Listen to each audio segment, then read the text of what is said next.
दोस्तों, लॉ तो सभी पढ़ना चाहते हैं, लेकिन दिक्कत तब बात सामने आती है जब दो नाम आपको सुनाई देते हैं, एक एलएलबी और एक बीएलएलबी। कन्फ्यूजन यहीं से शुरू हो जाता है कि कौन सा कोर्स करें, कौन सा ना करें और कौन से ज़्यादा स्कोप देता है। तो चलिए इस कन्फ्यूजन को पूरा यहीं ख़त्म करते हैं और बात करते हैं कि कौन सा बेहतर है। सबसे पहले हम बात बेसिक फ़र्क समझते हैं कि एलएलबी क्या। एलएलबी होता है 3 साल का कोर्स जो ग्रेजुएशन के बाद होता है, यानी बीए, बीकॉम या बीएससी, फिर उसके बाद आप एलएलबी कर सकते हैं। वहीं बीएलएलबी ये 5 साल का इंटीग्रेटेड कोर्स होता है जिसमें आर्ट प्लस लॉ दोनों पढ़ाया जाता है, यानी आप 12th के बाद डायरेक्ट लॉ में एंट्री ले सकते हैं।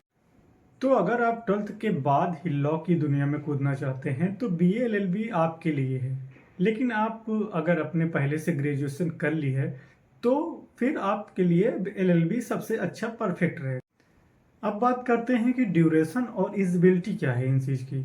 एलएलबी 3 साल का कोर्स होता है और बीएलएलबी 5 साल का कोर्स होता है जो 5 साल जिसमें जो 12 पास होना चाहिए, सिंपल। सो गाइस, अगर फिर आप सोच रहे होंगे कि पढ़ाई में क्या फ़र्क है, दोनों तो सेम ही लॉ करता है। तो बीएलएलबी में लॉ के साथ आप आर्ट सब्जेक्ट भी मिलते हैं, जैसे पॉलिटिकल साइंस, सोशोलॉजी, इकोनॉमिक्स आदि और कोई भी सब्जेक्ट ले सकते हैं।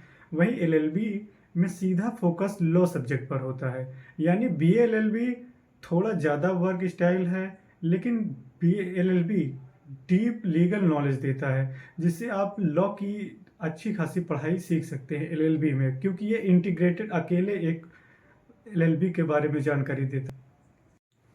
अब आती है बात जो सबको सबसे ज़्यादा इंटरेस्टिंग लगती है, कैरियर अपॉर्चुनिटीज़। कैरियर इन दोनों में कोई ज़्यादा खास फर्क है नहीं, तो आप लोग इसमें कैरियर क्या बना सकते हैं हम बात करने वाले हैं। सबसे पहले आप इन सब चीज़ों को पढ़ने के बाद आप लॉयर बन सकते हैं, या दूसरा आता है जहाँ पे आप लीगल एडवाइज़र बन सकते हैं। तीसरा आता है जो आप जज बन सकते हैं, एग्ज़ाम देने के बाद आप जज बन सकते हैं। चौथा आ जाता है कॉरपोरेट लीगल कंसल्टिंग। यहाँ पे आप किसी भी कंपनी द्वारा ज्वाइन हो सकते हैं, जहाँ पे आप कॉरपोरेट जैसे कि कंपनी के फ़ायदे और नुकसान के बारे में लीगल नोटिस और लीगल चीज़ें बारे में बताएंगे, जिससे वो कंपनी का आप एक अच्छा लॉयर। सो गाइस, अब बात कर लेते हैं फीस कितनी होगी।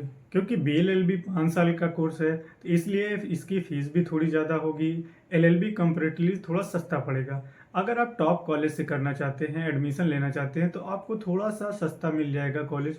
लेकिन वहीं अगर आप बीएलएलबी करना चाहते हैं और प्राइवेट कॉलेज में जाना चाहते हैं तो ये काफ़ी महंगा हो सकता है आपको। इसकी फ़ीस लगभग 2 लाख के आसपास करीब हो सकती है, और यहीं एलएलबी की फ़ीस जो 3 साल की होती है उसकी फीस लगभग आपको 40 से 50 हज़ार के आसपास हो सकती है, जो 3 साल वाला है। और जो 5 साल वाला है उसकी फीस लगभग 2 लाख के आसपास हो सकती है।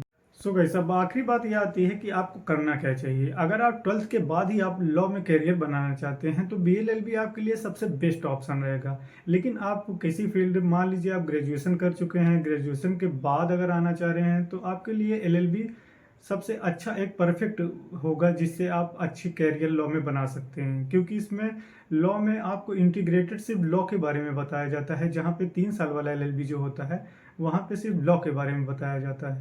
तो दोस्तों, अब फ़र्क पूरा साफ हो गया है। अगर आप वीडियो को कमी लग रही हो तो एक लाइक ज़रूर ठोकना। कमेंट में बताइएगा कि आप कौन सा कोर्स चुनेंगे, और हाँ, चैनल को सब्सक्राइब करना मत भूलिएगा।